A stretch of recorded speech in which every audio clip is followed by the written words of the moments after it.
आगे बढ़ते हैं और देखते हैं कि 3 बेसिक बैरियर्स टू कम्युनिकेशन क्या है। अच्छा, मैं आपको बताना चाहूंगी बैरियर्स ऑफ कम्युनिकेशन बिल्कुल गलत है। तो बैरियर्स टू कम्युनिकेशन या बैरियर्स इन कम्युनिकेशन, जैसा भी आपका सेंटेंस है वो ध्यान रखिएगा। ये प्रेपोजिशन है जिसमें अक्सर हमसे गलतियां होती हैं।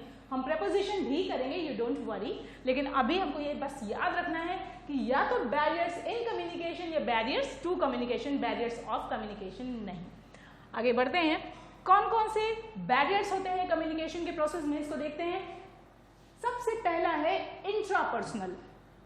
इंट्रापर्सनल यानी हम खुद ही अपने बैरियर्स बना लेते हैं, इनबिल्ट होते हैं ये बैरियर्स। इंट्रापर्सनल, खुद ही पर्सनल, हमारी खुद की अपनी प्रॉब्लम्स की वजह से कई बार कम्युनिकेशन का प्रोसेस फेल हो जाता है। वो क्या होता है अब इसके बारे में और डिटेल में डिस्कस करेंगे। दूसरा है इंटरपर्सनल, यानी जब दो व्यक्तियों के बीच में कुछ कम्युनिकेशन में हिंड्रेंस आए, कोई प्रॉब्लम आए। और तीसरा है ऑर्गेनाइजेशनल, यानी हमारी ऑर्गेनाइजेशन में, यानी जिस कंपनी में हम काम करते हैं या जिस कंपनी में हम जॉब करते हैं उसमें किस किस तरीके का प्रॉब्लम होता है, ये भी इम्पॉर्टेंट है जानना हमारे लिए।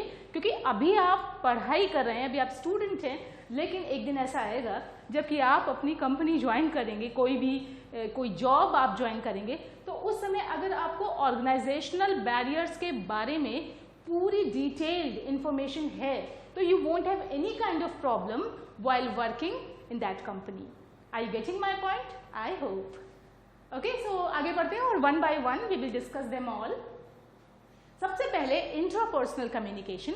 तो इंट्रापर्सनल कम्युनिकेशन में क्या चीज सबसे पहले आती है, वो है includes persons inbuilt behaviors. I have already told you कि क्या होता है, हमारे अपने ही कारणों की वजह से कई बार हम कम्युनिकेशन का मैसेज ठीक से ग्रास्प नहीं कर पाते, या हम कम्युनिकेशन के मैसेज को एज अ सेंडर ठीक से कन्वे नहीं कर पाते। तो let's see what this is all about, और ज्यादा इसको डिटेल में देखते हैं।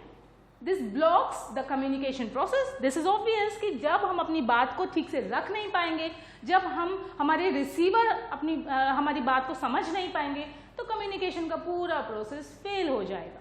तो इसमें है क्या, सबसे पहला जो मैंने इसमें रीजन इंक्लूड किया है वो है एटीट्यूड।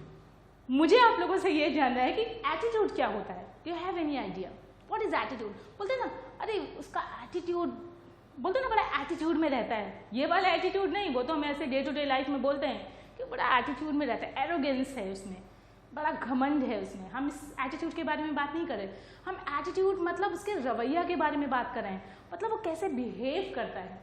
तो एटीट्यूड कैन बी पॉजिटिव और यस वेरी करेक्ट, नेगेटिव। तो अगर कई बार जो हमारा एटीट्यूड है ना, वो जब पॉजिटिव होता है तो हम चीज़ों को सुनते हैं, तब हम अच्छे लिसनर बन पाते हैं। क्योंकि हम पॉजिटिव हैं, हम चाहते हैं कि जो सामने वाला जो बात कह रहा है उसको हम पूरी तरीके से ग्रास्प करें, उसको लिसन करें, सुने और समझें। लेकिन अगर हम नेगेटिव एटीट्यूड रखते हैं तो हम सोचते हैं अरे क्या ये सब, कम्युनिकेशन के बारे में तो मुझे पता है, 3 दिन से मैम कम्युनिकेशन ही पढ़ा रही हैं, इसमें क्या नया है, मुझे सब पता है कि सेंडर, रिसीवर और फीडबैक, और कई बार जो फीडबैक नहीं पहुंच पाता तो उसको नॉइज कहते हैं, और उसी के बारे में हम लोग ज़्यादा डिटेल में पढ़ रहे हैं। तो एटीट्यूड बहुत मैटर करता है। अगर आपका एटीट्यूड पॉजिटिव है तो आप लाइफ में कुछ भी, कुछ भी रिसीव कर सकते हैं, कुछ भी कर सकते हैं। यानी जो भी बड़े से बड़ा सपना आप देखते हैं ना, उसे भी पूरा कर सकते हैं।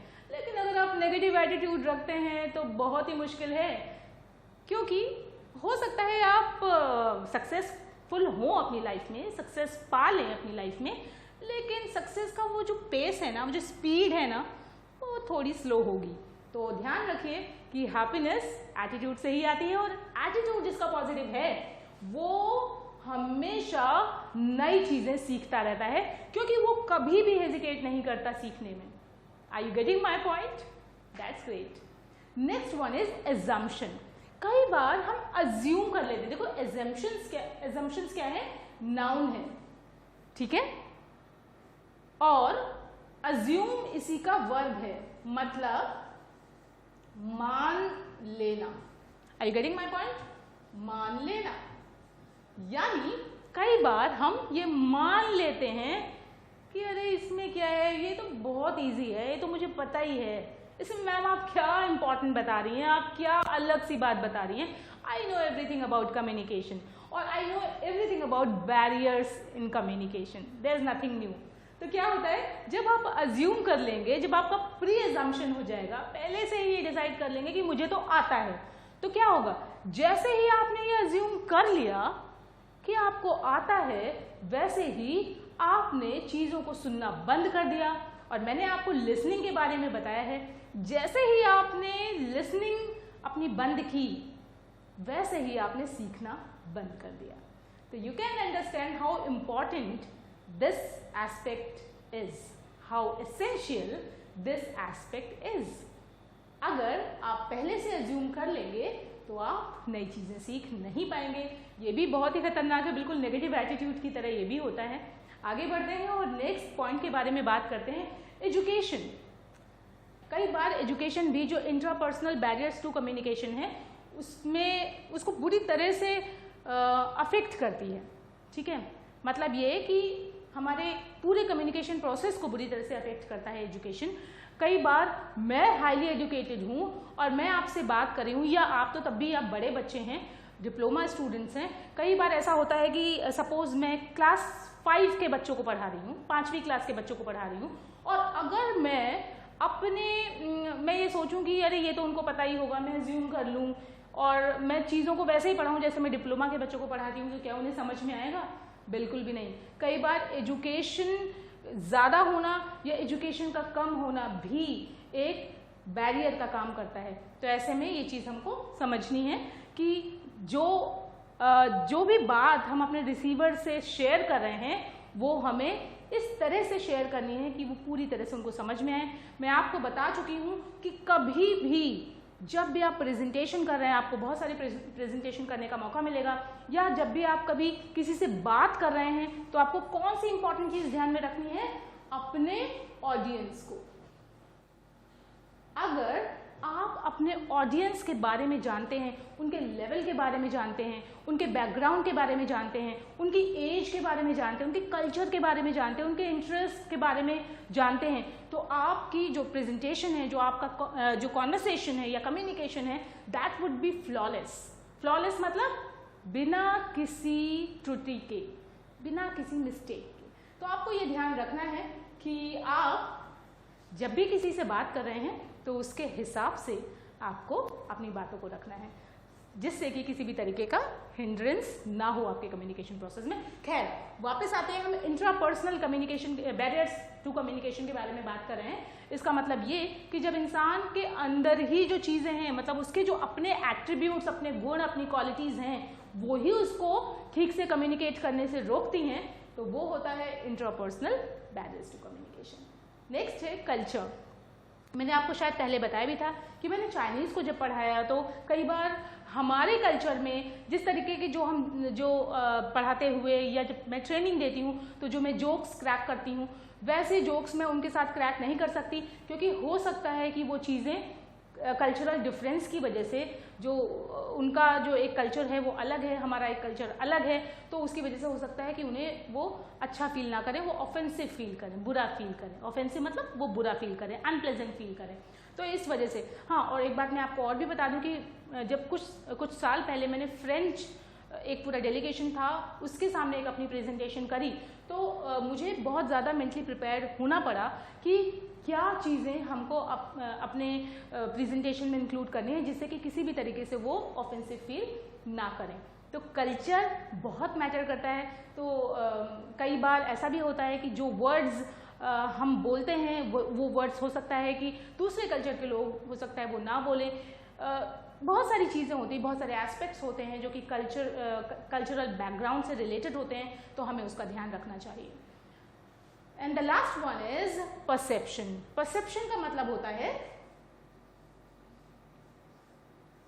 दृष्टिकोण।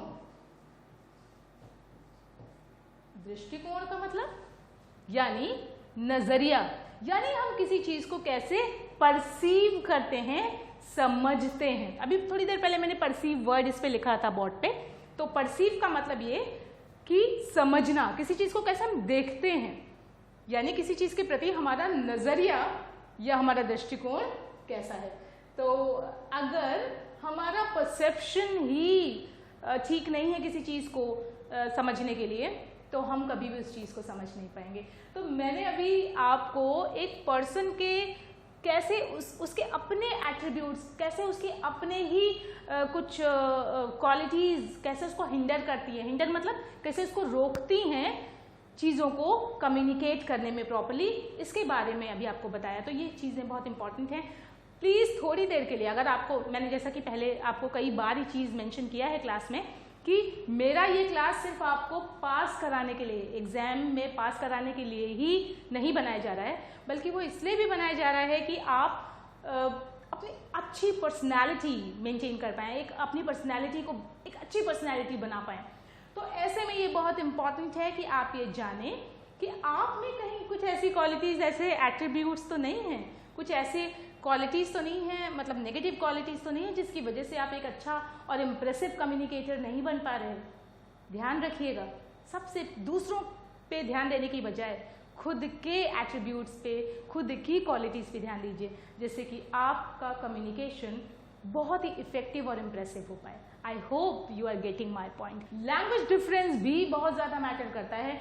कई बार जब हमें लैंग्वेज समझ में नहीं आती सामने वाले की, तो भी एक तरीके का हिंड्रेंस होता है, एक तरीके का बैरियर होता है, जिसकी वजह से हम अपने कम्युनिकेशन को ना तो इफेक्टिवली कर पाते हैं और ना ही हम लोगों की बात को समझ पाते हैं, ना समझा पाते हैं, ना समझ पाते हैं, और इस वजह से भी कम्युनिकेशन का प्रोसेस फेल हो जाता है। तो I hope you are getting these points. These are very, very important.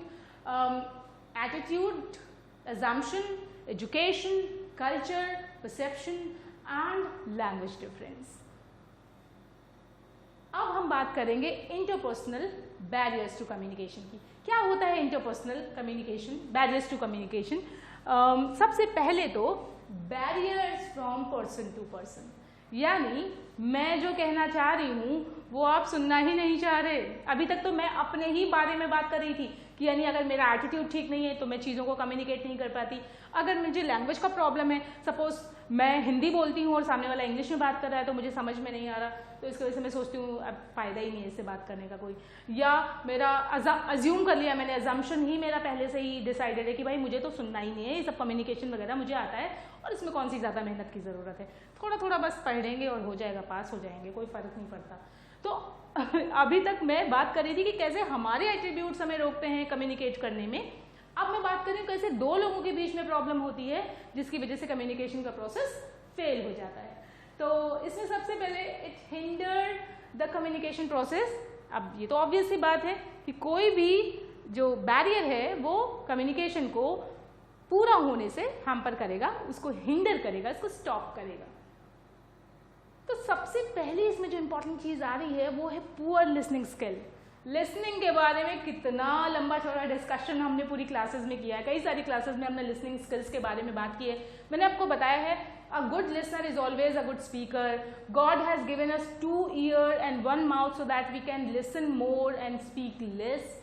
भगवान ने हमको या ऊपर वाले ने हमको 2 कान और 1 मुंह दिया है क्योंकि वो चाहता है कि हम ज़्यादा सुने और कम बोलें, और एक अच्छा सुनने वाला, अच्छा श्रोता ही एक अच्छा वक्ता बन सकता है।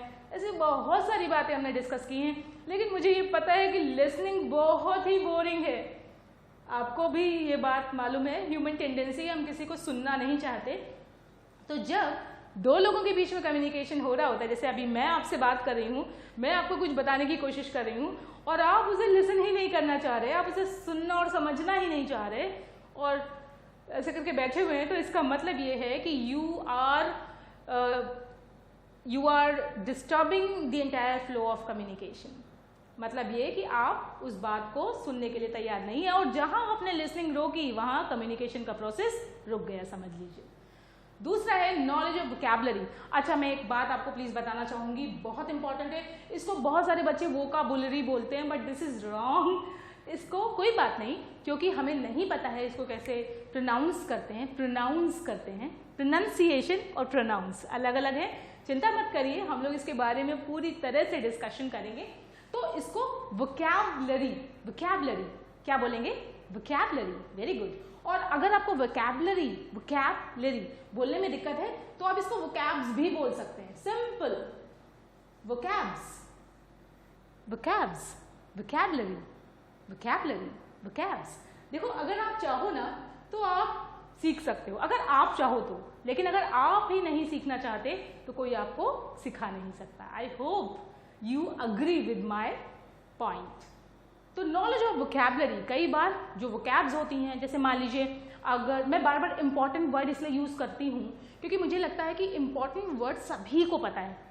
यस, वेरी गुड, सभी को पता है कि इंपॉर्टेंट का मतलब होता है महत्वपूर्ण। तो इंपॉर्टेंट की जगह अगर मैं सपोज सिग्निफिकेंट यूज करूं या फिर पिवटल यूज करूं या फिर मैं एसेंशियल यूज करूं या वाइटल यूज करूं और मैं यूज करूं और आपको ना समझ में आए, ठीक है, तो क्या होगा? जब आपको इसका मीनिंग ही नहीं समझ में आएगा तो आप कैसे समझेंगे पूरे सेंटेंस का मीनिंग? तो कई बार जो यूज ऑफ वोकैबुलरी है, नॉलेज ऑफ वोकैबुलरी है, इसकी वजह से भी हम चीजों को समझ नहीं पाते और सही तरीके से कम्युनिकेट नहीं कर पाते, अच्छे लिसनर भी नहीं बन पाते और फिर हमें बोरिंग लगने लगता है। क्योंकि जब तक चीजें हमें ठीक से समझ में आती रहती हैं तब तक तो हमें इंटरेस्ट आता है, लेकिन जैसे ही चीजें हमें डिफिकल्ट लगना शुरू होती हैं वैसे ही हमें उनमें इंटरेस्ट भी धीरे धीरे लूज होने लगता है। So this is but obvious. But obvious मतलब बिल्कुल सर्टेन है, निश्चित है। आगे बढ़ते हैं।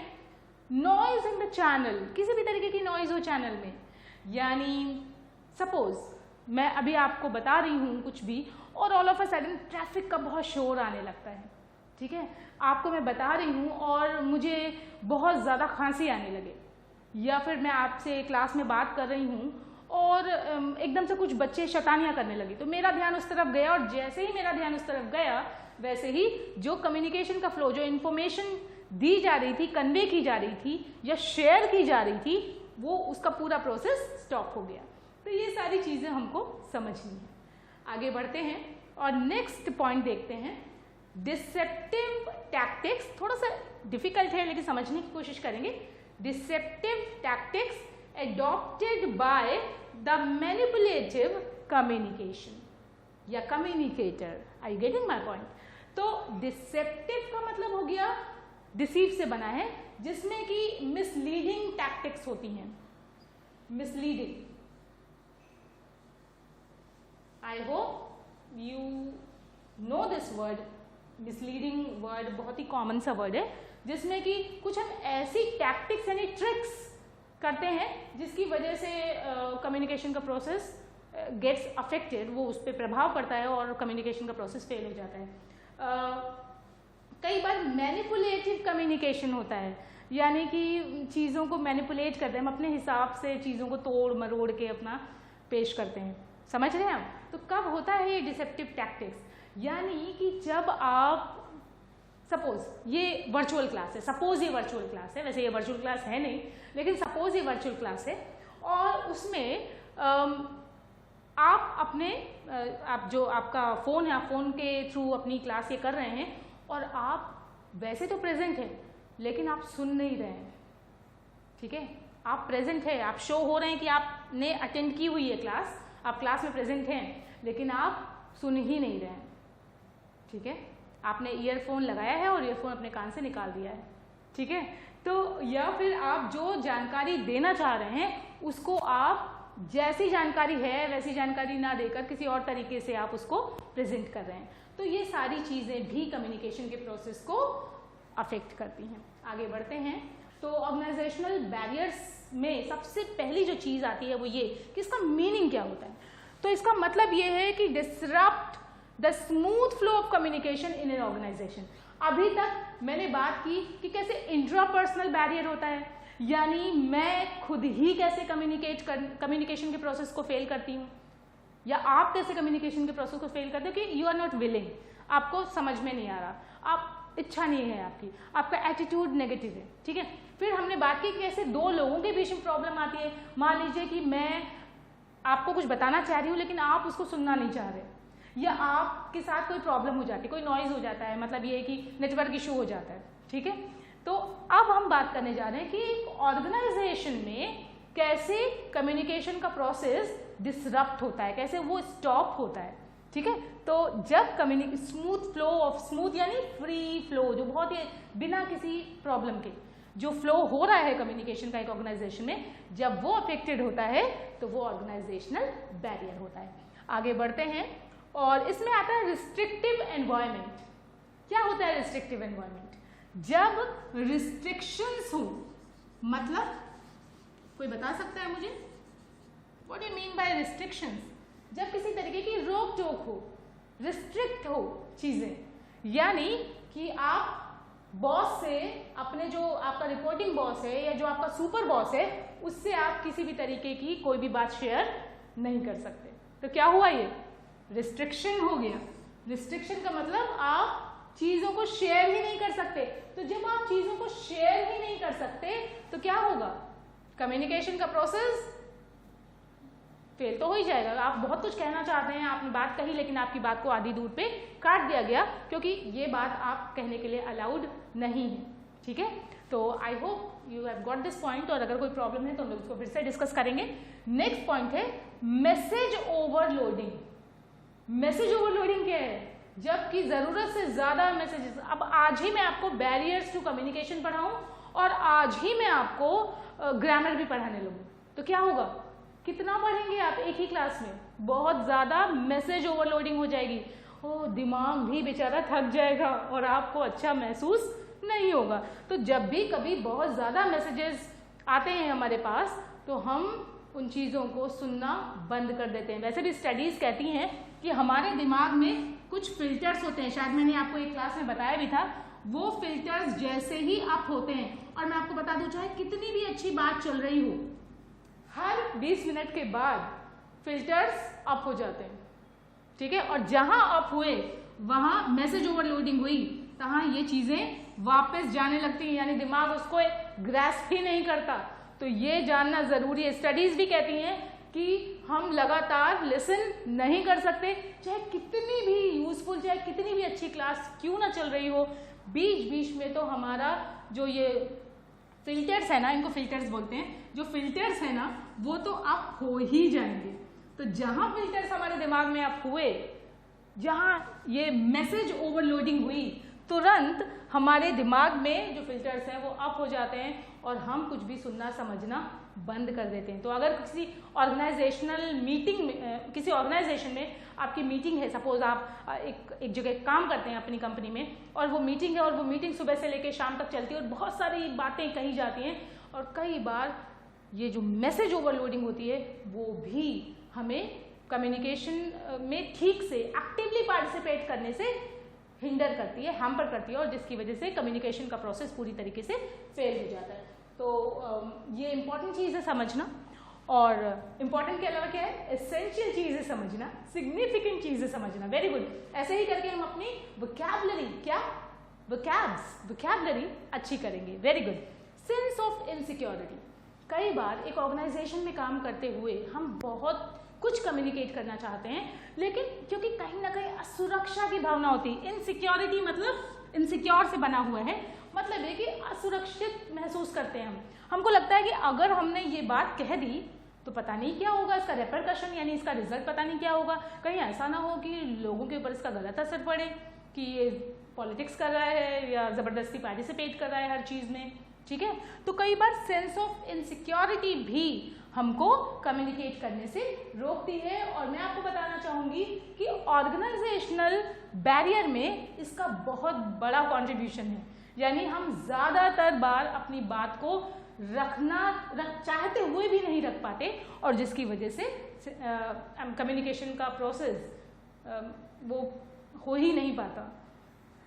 Next point is choice of inappropriate media, ठीक है। अच्छा, मीडिया और मीडियम क्या है, कुछ पता है आपको? मीडियम यानी चैनल, और जब वो प्लूरल हो जाता है तो वो क्या बन जाता है? Media. Getting my point? Medium से media. Okay, so choice of inappropriate media. Next है डिस्ट्रैक्शंस। एक छोटा सा एग्जाम्पल देती हूँ। मिस्टर गुप्ता अपने बॉस के सामने बैठे हैं, बॉस बहुत ज़्यादा बहुत दुखी हैं, या ये कह सकते हैं डिसअपॉइंटेड हैं, निराशा में हैं, निराश हैं। क्यों? क्योंकि उनकी कंपनी बहुत अच्छा नहीं कर पा रही है। तो मिस्टर गुप्ता से वो बोलते हैं कि देखिए मिस्टर गुप्ता, इतना सब कुछ करने के बावजूद भी कंपनी का जो एक जो ग्रोथ है, जो सक्सेस रेट है, वो बहुत ही नीचे गिरता जा रहा है। कुछ समझ में नहीं आ रहा कि ये 2-3 सालों में क्या हो गया। हम लोग बहुत अच्छा कर रहे थे और इस बीच हमारे प्रोडक्ट्स को भी लोग बहुत ज़्यादा प्रेफर नहीं कर रहे।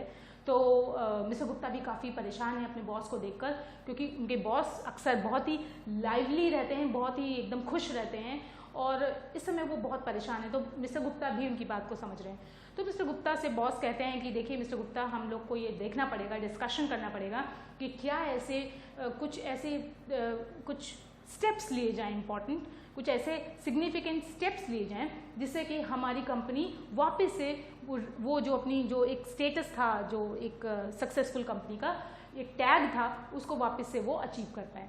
तो मिस्टर गुप्ता बिल्कुल अग्री करते हैं, बोलते हैं हाँ सर बिल्कुल ठीक कह रहे हैं।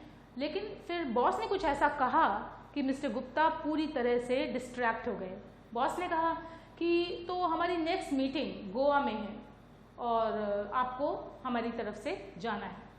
जैसे ही मिस्टर गुप्ता ने गोवा का नाम सुना, वो खूबसूरत शहर के बारे में सोचने लगे, और जैसे ही वो गोवा के बारे में सोचने लगे, उनकी लिसनिंग स्टॉप हो गई और उनके बॉस ने क्या कहा उसके बाद उन्हें कुछ भी पता नहीं है। तो क्या हुआ, ये पूरी तरह से डिस्ट्रैक्शन हो गया, वो डिस्ट्रैक्ट हो गए, वो उस ट्रैक से हट गए।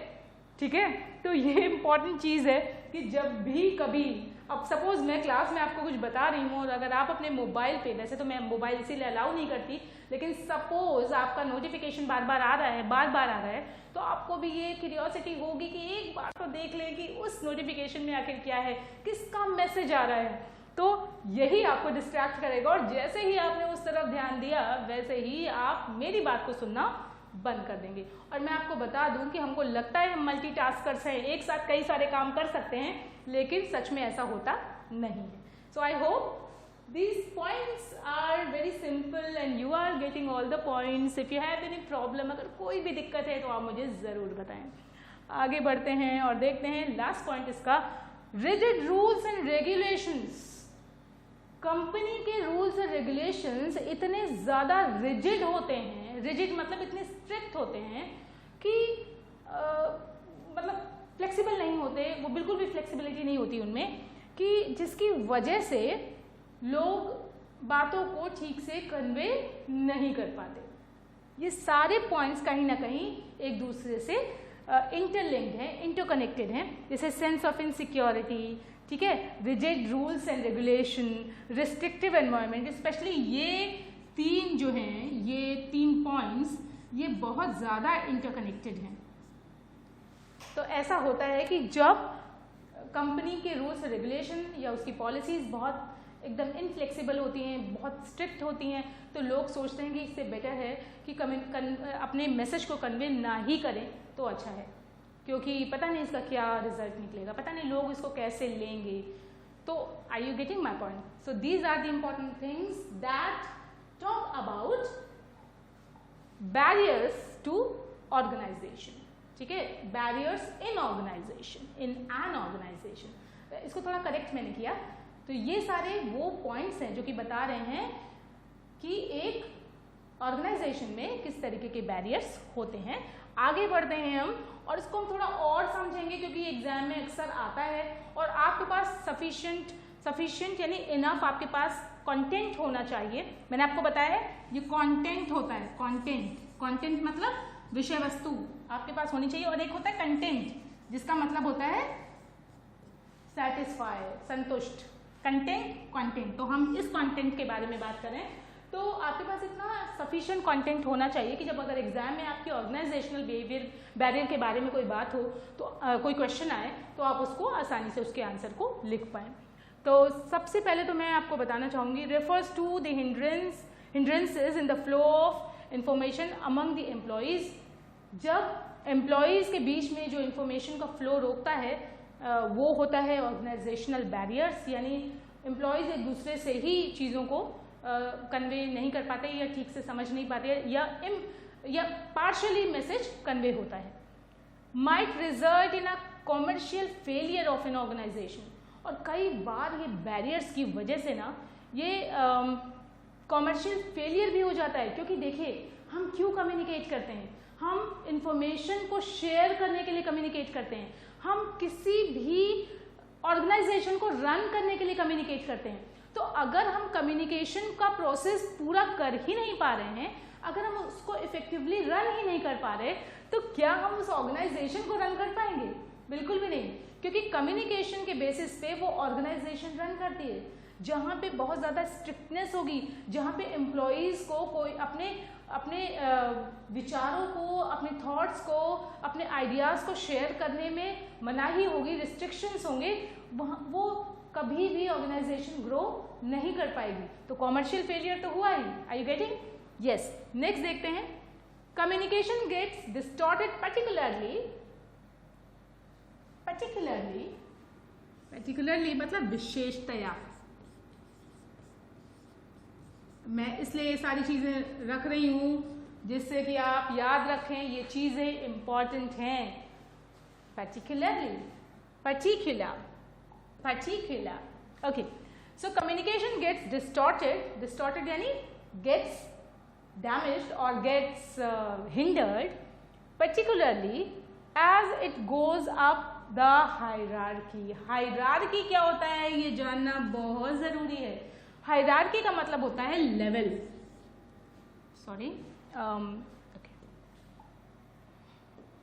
हायरार्की का मतलब जानना बहुत ज़रूरी है, और हायरार्की का मतलब होता है लेवल।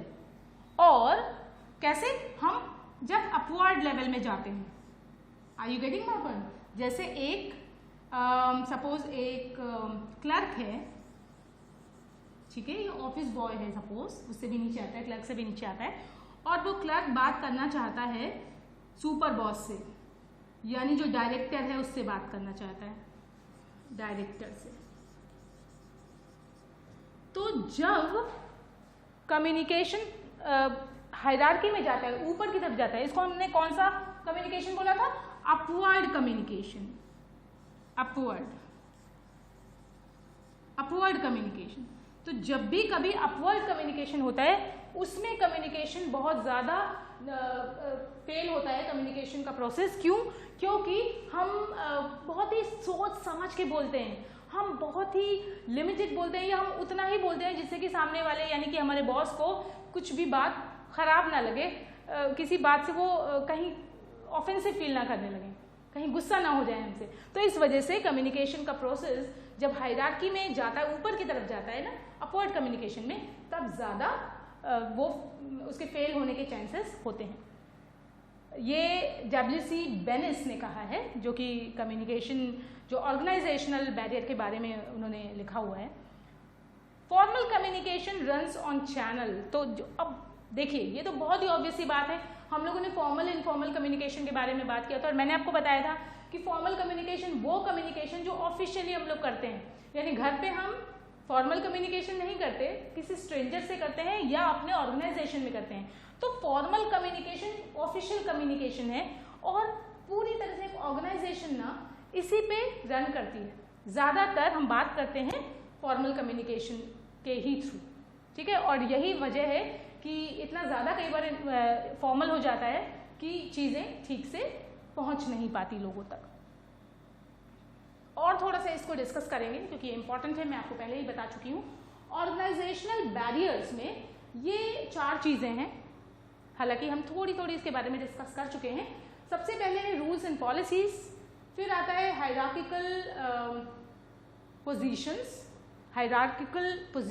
हायरार्की से बना है, then organisational facilities, then complex organisational structure. इसमें मैं आपको एक सिंपल से, वैसे भी और थोड़ा सा इसको इलेबोरेट करेंगे, लेकिन आपको बता दूं कि रूल्स एंड पॉलिसीज, किसी भी ऑर्गेनाइजेशन की रूल्स और पॉलिसीज क्या हैं, उस पर बहुत हद तक कम्युनिकेशन प्रोसेस का फेलियर या उसकी सक्सेस निर्भर करती है, डिपेंड करती है।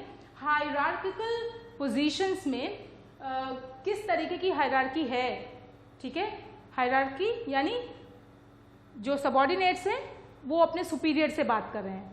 तो कितनी हायरार्की है? अगर बहुत ज़्यादा ये और ये कहीं ना कहीं मैच करते हैं कि अगर बहुत ही कॉम्प्लेक्स स्ट्रक्चर है यानी बहुत ज़्यादा हायरार्की है कि मैं अगर बात करना चाहूँ, अगर मैं कुछ कन्वे करना चाहूँ और उसके लिए मुझे 4 लेवल से होके गुजरना पड़े, तो हो सकता है कि मैं ना ही कन्वे करूँ, क्योंकि मैं शायद बहुत ज़्यादा इनसिक्योर फील कर सकती हूँ या मैं बहुत ज़्यादा मे बी मुझे लगे कि पता नहीं मुझे कम्युनिकेट करना भी चाहिए कि नहीं। तो ये सारा कम्युनिकेशन के प्रोसेस को ये फेल करती हैं ये चीज़ें। ऑर्गेनाइजेशनल फैसिलिटीज़ यानी एक ऑर्गेनाइजेशन किस तरीके की फैसिलिटीज़ अपने एम्प्लॉयज़ को देती है, इसके बारे में हम बात करते हैं। तो रूल्स एंड पॉलिसीज़ के बारे में सबसे पहले बात करते हैं। Communication often loses. अच्छा, एक बात मैं बता दूँ इससे पहले हम आगे बढ़ें। LOSES लूजेज होता है, बहुत सारे लोग इसको बोल नहीं पाते, इसको लॉसेस बोलते हैं। तो मैं आपको बताना चाहूँगी कि लॉस नाउन होता है यानी संज्ञा। लॉस मतलब किसी चीज़ का लॉस हो गया, मतलब वो चीज़ हमारे पास से चली गई, ठीक है, उसकी हानि हो गई, हानि हिंदी में बोलते हैं, ठीक है। अगर इसी को वर्ब में बोलना है, हानि का मतलब लॉस, और इसी को अगर वर्ब में बोलना है तो इसको बोलेंगे लूज, ठीक है, जिसका लूज का मतलब होता है वर्ब यानी हानि हो गई, ठीक है। और अगर एक और भी चीज है लूस, ये एडजेक्टिव है जिसका मतलब होता है ढीला। तो ये प्लीज समझने की कोशिश करें, ये इंपॉर्टेंट चीजें हैं, बहुत ज्यादा एसेंशियल है हमारे लिए जानना कि लॉस का मतलब है हानि हो जाना यानी लूज, और लूज यानी ढीला जो एडजेक्टिव है। आई hope you have got these important these significant points. Communication often loses its very essence. Essence यानी सार, उसका जो तत्व होता है मेन, विटैलिटी जो उसकी होती है, of two-way communication. तो क्या होता है कि कई बार ऐसा होता है, कम्युनिकेशन कैसा है, 2-way प्रोसेस है, यानी सिर्फ मैं अगर बोलती रहूंगी और आप मेरी बात पे कोई क्वेश्चन नहीं पूछेंगे तो क्या होगा, ये 1-way कम्युनिकेशन हो गया। यानी इसका सबसे बड़ा नुकसान क्या है पता है? इसका सबसे बड़ा नुकसान ये है कि कोई फीडबैक ही नहीं मिलेगा, और जब कोई फीडबैक ही नहीं मिलेगा तो कम्युनिकेशन का प्रोसेस सक्सेसफुल हो रहा है या नहीं ये पता नहीं चलेगा। आपको मेरी बातें समझ में आ रही हैं या नहीं ये मुझे नहीं पता चलेगा। तो कम्युनिकेशन हमेशा 2-way प्रोसेस है, और अगर रूल्स और पॉलिसीज बहुत ही स्ट्रिक्ट हैं किसी भी कंपनी की, किसी भी ऑर्गेनाइजेशन की, तो वो कभी भी कम्युनिकेशन 2-way प्रोसेस नहीं हो पाएगा, वो 1-way रहेगा, और 1-way होगा तो इसका मतलब कि कम्युनिकेशन का प्रोसेस ठीक से हो ही नहीं रहा। आगे बढ़ते हैं और नेक्स्ट वाइटल एस्पेक्ट देखते हैं, work against effective communication in an organisation. और ये एक तरीके से एक ऑर्गेनाइजेशन के अगेंस्ट में काम करता है, यानी उसके कॉमर्शियल फेलियर पे भी मतलब की तरफ उसको लीड कर सकता है। तो ये जानना ज़रूरी है। ये 2 इंपॉर्टेंट चीज़ें थी, आई होप यू हैव अंडरस्टूड। आगे बढ़ते हैं और कम्युनिकेशन बैरियर्स में ही हम ये देखते हैं, ऑर्गेनाइजेशनल बैरियर्स की बात कर रहे हैं हम। कन्वे भी नहीं हो पाता, मतलब मैसेज ठीक से कन्वे भी नहीं हो पाता। कई बार अगर कन्वे होता भी है तो हो सकता है पूरी बात इम्पार्शियल हो। इम्पार्शियल का मतलब इम्पार्शियल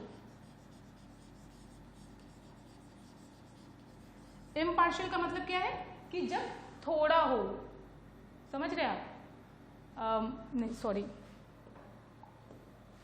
हाँ, तो इसमें मैं आपको बता रही थी कि जब बहुत सारे लेवल्स होते हैं तो कम्युनिकेशन मतलब मैसेज ठीक से कन्वे नहीं हो पाता, और कई बार अगर कन्वे होता भी है तो वो आधा अधूरा होता है, पार्शियल मैसेज कन्वे होता है, और जिसकी वजह से पूरा जो प्रोसेस है वो डिले हो जाता है।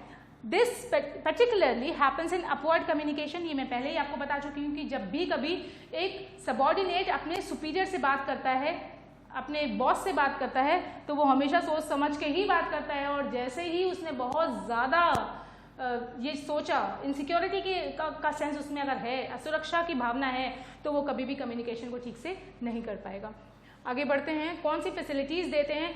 बहुत सारी फैसिलिटीज़ होती हैं, जैसे मीटिंग, कॉन्फ्रेंसेस। कॉन्फ्रेंस मतलब जो मीटिंग्स होती हैं, कॉन्फ्रेंस होती है, इसमें हम कन्फर करते हैं यानी कन्वर्स करते हैं, कॉन्वर्सेशन करते हैं। कंप्लेंट बॉक्सेस, कई आपने देखा होगा बहुत सारी जगहों पे कंप्लेंट बॉक्सेस लगे रहते हैं, उसमें लिखा रहता है कंप्लेंट बॉक्सेस, और उसमें ये भी लिखा रहता है कि आप चाहें तो अपनी कंप्लेंट को इसमें ड्रॉप कर सकते हैं।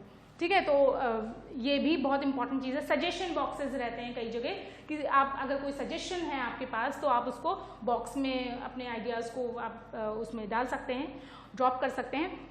ओपन डोर सिस्टम्स, कई जगह ऐसा रहता है कि आप जब भी चाहें तो अपने जो सुपीरियर्स हैं उनसे आप मिल सकते हैं, कई बार वो आपसे मीटिंग करते हैं। मैं आपको एक बात बताना चाहूँगी इसमें कि कई ऐसी ऑर्गेनाइजेशन हैं जिसमें कि अभी जल्दी में मुझे किसी ने बताया कि उसका जो बॉस है वो कॉफ़ी, कई बार ऐसा होता है कि 15 दिन में या हफ्ते भर में एक बार वो समय निकालते हैं और वो उनके साथ कॉफ़ी पीते हैं शाम को, ठीक है। तो वो कॉफ़ी पीने का मतलब, कॉफ़ी विद बॉस या कॉफ़ी विद मैनेजर, तो कॉफ़ी पीने का मतलब ये नहीं कि वो कॉफ़ी पीना चाहते हैं सच में, वो इसका मतलब ये है कि वो समय निकालना चाहते हैं कि जब वो अपने जो सबॉर्डिनेट्स हैं उनकी बात को सुने, और अगर थोड़ा सा इनफॉर्मल जैसे माहौल होता है ना, जैसे वो कॉफ़ी पी रहे हैं, कॉफ़ी टेबल पे बैठे हैं तो हर तरीके से हंसी मजाक भी चल रहा है, सिर्फ फॉर्मल बातें ही नहीं हो रही हैं, तो ऐसे में क्या होता है कि जो उनका जो सबॉर्डिनेट है वो थोड़ा अच्छा महसूस करेगा, मतलब थोड़ा फ्री महसूस करेगा और वो अपनी बातों को उन तक कन्वे कर पाएगा। तो बहुत सारे ऐसे टैक्टिक्स हैं जो कि बहुत सारे ऐसे मेथड्स हैं जिसको कि जो ये कंपनीज हैं, ऑर्गेनाइजेशन आजकल वो अडॉप्ट कर रही हैं, उनको इम्प्लीमेंट कर रही हैं, जिससे कि वो अपने एम्प्लॉयज़ की प्रॉब्लम्स को समझ पाएँ और कहीं ऐसा ना हो कि जो हायरार्की की वजह से जो प्रॉब्लम्स आती हैं उनकी वजह से कम्युनिकेशन का प्रोसेस पूरा ना हो पाए। इसके अलावा तो ये फैसिलिटीज़, अगर ये सारी चीज़ें जैसे सोशल एंड कल्चरल गैदरिंग्स, कभी कभी गेट टुगेदर हो गया या फिर कोई कल्चरल गैदरिंग हो गई, किसी तरीके का फंक्शन हो गया, मीटिंग मतलब हो गई जो कि इनफॉर्मल कंडक्ट की जाती है, तो अगर इन सब चीज़ों को अभाव है, अनलेस अब अनटिल एंड अनलेस ये सब आपको सीखने होंगे, ये जब ग्रामर हम लोग पढ़ेंगे तो इसके बारे में ज़रूर हम लोग देखेंगे कि जब तक ये फैसिलिटीज़ एडिक्वेट नहीं होंगी। अब एडिक्वेट का मतलब क्या है? मतलब पर्याप्त, इनफ, सफिशिएंट, ठीक है। तो जब तक नहीं इसी अनलेस में ही जुड़ा हुआ है, इसलिए नॉट नहीं लगा है कि जब तक ये सुविधाएं सफिशिएंट नहीं होंगी किसी भी कंपनी में, तब तक कम्युनिकेशन का प्रोसेस फेल ही होता रहेगा और वो कभी भी पूरा नहीं हो पाएगा। Okay, so complex organisational structure भी कई बार कम्युनिकेशन के प्रोसेस को फेल करता है। तो the people occupying the upper levels of the hierarchy are superior to ones occupying the lower levels and thus the communication among them would be formal. हमेशा ये होता आया है कि हम अपने बॉस के साथ, अपने सुपीरियर के साथ फॉर्मली कम्युनिकेट करते हैं और जिसकी वजह से कम्युनिकेशन का प्रोसेस पूरा नहीं हो पाता, इतने इफेक्टिवली हम लोग कम्युनिकेट नहीं कर पाते, क्योंकि कहीं ना कहीं डर लगता है, कहीं ना कहीं फॉर्मेलिटी रहती है कि हमको इतनी ही बात करनी, से ज़्यादा बात नहीं करनी। कॉम्प्लेक्स ऑर्गेनाइजेशनल स्ट्रक्चर में क्या होता है कि कब इसमें कम्युनिकेशन अफेक्ट करता है? If there are a great number of management levels in the organisation, जब बहुत ज़्यादा लोग होते हैं।